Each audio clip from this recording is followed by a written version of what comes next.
नमस्कार, आप देख रहे हैं द बिहार टॉप। मैं हूं आदेशपुरी। बीपीएससी 70वीं री एग्जामिनेशन आंदोलन आपको बता दे थमने का नाम नहीं ले रहा। रोज नया ट्विस्ट आ रहा है। आज आपने प्रशांत किशोर का प्रकरण देखा होगा।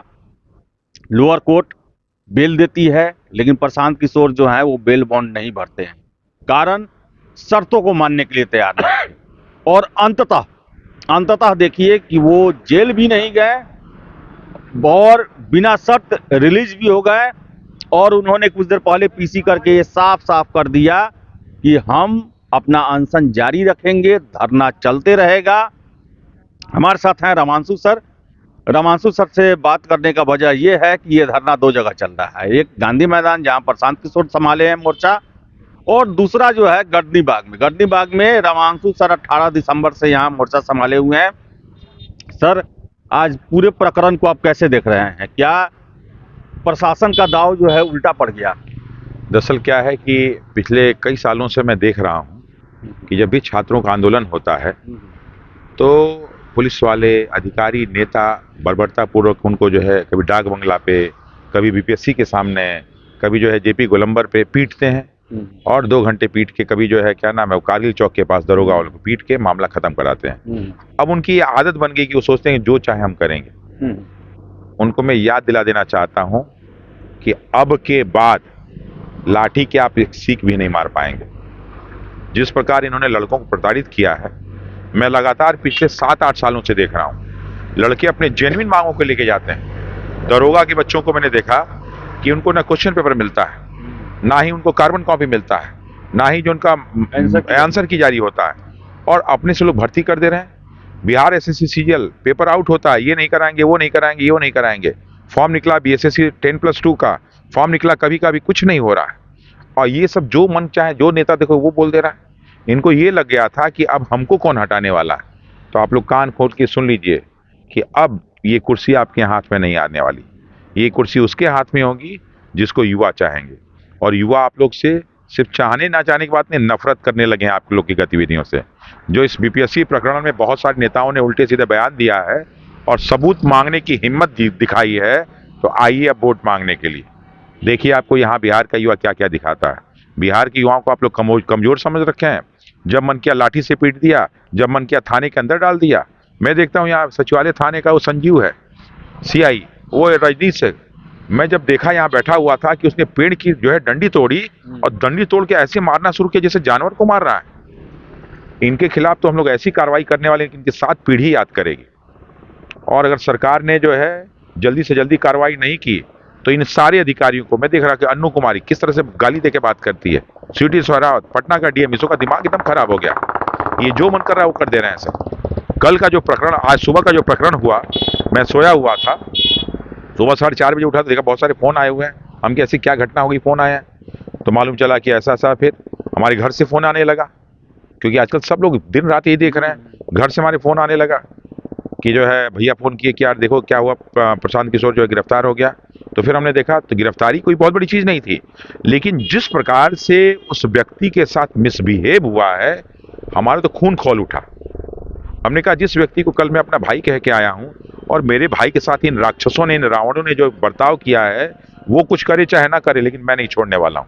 सर, बिना शर्त इन्हें रिहा करना पड़ा, जबकि लोअर कोर्ट ने शर्त लगा दिया था। क्या लगता है कि प्रशासनिक जो यहाँ के अफसर हैं उनको कानून के बारे में जानकारी नहीं है? क्योंकि मैं वहाँ गया था, वकील लोग भी बोल रहे थे जो मामला है वो बीएनएस सेक्शन 41 के तहत थाने से ही बेल मिल सकता था, लेकिन कोर्ट लाने की जरूरत क्या थी? दिक्कत ये है ना कि ये सब क्या किए हैं, मैं आपको बताऊं। जैसे अभी दिलीप का केस था, उसके बाद जो है रोहित का केस हुआ, फिर हमारा केस हुआ, और फिर इन बहुत सारे बच्चों को अभी तो मैं जो हिसाब लेने वाला हूं पटना डीएम से कि कल रात से जो बच्चे गायब हैं वो आखिर हैं कहाँ। 43 बच्चों की मिसिंग की सूचना हम लोग को मिली है कि वो कहाँ है बच्चे, उनका कोई सूचना नहीं मिला। तो अब पटना डीएम से मैं हिसाब लेने वाला हूँ, पटना के जो है एसएसपी से हिसाब लेने वाला हूँ 43 लोग हैं कहाँ। अगर इनकी जानकारी मुझे कल तक नहीं मिल गई तो ये सब लोग सलाखों के पीछे हो जाएंगे। इन लोगों ने क्या समझ रखा है, न्यायपालिका को बेवकूफ समझ रखा है, वकीलों को बेवकूफ समझ रखा है, और ये जो चाहे वो कर लेंगे। जबरदस्ती मैंने देखा कि जबरदस्ती बेल बॉन्ड, आज जो मैं देखा कि गर्दनी थाना का जो है थाना अध्यक्ष आके हमको जो है गर्मी से बतिया रहा था। उसको वकीलों से बात करने की तमीज नहीं, कैसे बात किया जाता है। पूछा था यहाँ किस अधिकार से बैठे हो, अरे हम तुम्हारे थाना में बैठ के अनशन करेंगे, हटवाना है तो हटवा लेना। जिस प्रकार उन्हें बेल बॉन्ड बना के इतना सब, नाराजगी क्यों? ये प्रशासनिक अफसर है, उनका भी अपना ड्यूटी है, कर्तव्य है, और इतना नाराजगी क्यों इन सब कार्रवाई को लेकर? साहब नाराजगी इस बात के लिए कि मैं तब से देख रहा हूं कि ये लोग जानवरों की तरह बच्चों से बिहेव कर रहे हैं, और तो और हम लोग के साथ भी उस तरह बिहेव कर रहे हैं जैसे लग रहा है कि उनका शासन चल रहा है, कोई व्यवस्था ही नहीं, जो चाहे वो, कोई कानून का पालन नहीं। आपने देखा कि 29 तारीख को जिस प्रकार वो लाठी उठा के ऐसे मार रहे थे, ऐसा किस कानून में लिखा है मारने के लिए? लड़के लड़कियों को मार के वो जो हाथ पैर तोड़ने की कोशिश कर रहे थे, और पुरुष जो है महिलाओं को मार रहे हैं। यहाँ पे वो रजनीश जो है लाठी उठा के उस लड़की का मार के जो है पेट पे जो है जूता से मार के और उसका मार के हाथ पैर तोड़ दिया। इसों की इतनी हिम्मत कैसे हो गई? तुमको पद दिया गया, तुम कानून के दायरे में काम करोगे ना। जब से हम लोग देखे 25, हम लोग जो 6 तारीख की घटना देखे, 25 तारीख की घटना देखे, 29 तारीख, मतलब हमने कहा चलो भाई 3 हो गया, उसके बाद फिर आज घटना देखे, लाइट पूरा बंद कर दिए सब 3:30 दिसंबर को भी हुआ था, 6 दिसंबर को, वही कह रहा 6 दिसंबर को पूरा लाइट बंद कर दिए, सारे मीडिया वालों को भगा दिए। ये क्या तुम कर रहे हो भाई? ये क्या है, बिहार है कि क्या तुम बना रखे हो? अफगानिस्तान बना रखे हो इसको कि जो मन करेगा वो मन करेगा। नेता बोलता है, चोर बेमान नेता बोलता है मंत्री बन के कि ये कर देंगे हो जाए, और भी आधे तो नेता ऐसे हैं जो विधायक भी नहीं है, एमएलए नहीं, सब एमएलसी हैं सब, और सब चोर बेमान हैं सब। वो सब डिसाइड कर रहे हैं क्या होगा क्या नहीं होगा। तो इस बार जो है सबको पता ही, कोई बोलने को तैयार नहीं। लड़के मार खा के 29 तारीख को आ रहे हैं और बिल्कुल उनका कोई मतलब ही नहीं। तो सर धरना में एकदम बैठे रहना जब तक मांग पूरा नहीं होता। आप धरना में बैठे नहीं रहना, आप सबको जब तक हम जेल नहीं भिजवा देंगे तब तक धरना नहीं छोड़ूंगा। अभी तक था तो बीपीएससी का सिर्फ पेपर कैंसिल कराना था ना। ये पिछले कॉन्फिडेंस बोल रहा है सर, हो सकता है ओवर कॉन्फिडेंस हो, लेकिन पिछले 10 साल में जो जो चोरी हुआ है, कई तो केस अभी उजागर किए हैं, उनमें शामिल सभी लोगों को अगर हम लोग जेल नहीं भिजवा दिए तब तक मैं धरना नहीं खत्म करने वाला। ये लोग क्या मजाक समझ रखे हैं लड़कों के जीवन के साथ। और यही सब चोर बेमान जब दरोगा बन के आते हैं, बीपीएससी का अधिकारी, अभी देखा, आज मैं देख रहा था कि जो है वो बेऊर जेल का जो अधीक्षक है, 13 एसयूवी, कौन सा कमाई करता है भाई? 58 लाख का गहना, कौन सी? तो ये भी दिख रहा है, अभी तो और दुनिया भर का दिखेगा। कहां से इतना पैसा आ रहा है? लड़के वाला सर पंचायत सचिव अपनी बेटी की शादी में सर जो है 50-50 लाख का गहना दे रहे हैं सर, कहां से इतना पैसा आ रहा है भाई? ये पैसा आखिर आ कहां से रहा? ये गर्दनीबाग का धरना स्थल एक कमिश्नर देखता नहीं, उसको मैंने मैसेज भी किया, लैट्रिन बाथरूम जाके देख लीजिए, ये देख लीजिए क्या हालत है। यहाँ पीछे देख लीजिए, धरना स्थल यहाँ जो है नर्क में बना रखा है, और अपने जो है 1 आने मार्ग में या 4 आने मार्ग में दुनिया भर के रहते हैं सब, दिन में 75 बार झाड़ू लगता है। जनता के पैसे से तुम रह रहे हो, हमको जानवर समझ रखे हो। कब तक बर्दाश्त करेगा भाई? कब तक कोई बर्दाश्त करे? और कानून के नाम पे आके हम लोग धमकाना शुरू, तो इस तरह की चीज अब चलने वाली नहीं है। अभी तक हम लोग पहले दिन से शांत बैठे हुए हैं और सब कुछ सह रहे हैं, हाथ जोड़ के हम लोग लाठी खाएं, पैर पकड़ के लाठी खाएं। और बीपीएससी के चेयरमैन का देखिए काम, दूसरा संपूर्ण क्रांति है ये। संपूर्ण क्रांति से भी ऊपर अब जा चुका है। संपूर्ण क्रांति में बहुत सारी चीजें नहीं हुई थी जो इस बार हो रही हैं, और अभी और होंगी। अभी तो शुरुआत है। जिस प्रकार उन्होंने जिस तरह का काम किया है, मतलब लाठी लेके पहुंच जा रहे हैं, सब मारना शुरू। ये क्या है भाई? किशोर के लिए क्या कहेंगे?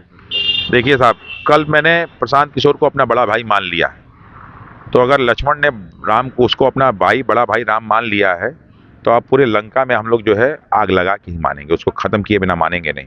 ये जो पिछले 75 साल में हमारे बिहार को लूटने की कोशिश की गई है, इसको नर्क बना दिया गया है, इसको हर पायदान पे सबसे नीचे रखा गया है, और कुछ लोगों का ही शासन चल रहा है, वो सब इस बार नेस्तानाबूद कर देना है। युवाओं के साथ किस तरह का व्यवहार हो रहा है अभी जानवर की तरह? कोई ख्याल करने वाला है? बेचारे बच्चे जो है पंजाब बजा के और कहाँ गाली भी सुन रहे हैं, और साथ ही साथ जो है वहाँ नौकरी करने को उनको नहीं मिल रहा है, और अपने राज्य में सारी की सारी सीटें बेच दी जा रही। तो अब ये बर्दाश्त होने वाला, बर्दाश्त से बाहर हो चुका है हम लोग। काफी नाराजगी है, और आपको बता दें कि जैसा प्रकरण हुआ, जैसा प्रशासन का रवैया रहा, साफ साफ दर्शाता है कि प्रशांत किशोर मामले में जो है वो पूरे तरीके से नियमों का पालन नहीं किया गया। और हम हमेशा देखते हैं प्रतिबंधित क्षेत्र के नाम पर जो है वो हर एक धरना और आंदोलन को जो है वो दबा दिया जाता है और जेल भी भेज दिया जाता है। तो प्रशांत किशोर, आपको बता दें, पटना पुलिस ने लाख जोर लगाया, लेकिन एक दिन भी, 24 घंटे भी उनको अपने कस्टडी में नहीं रख सके, जेल नहीं भेज सके।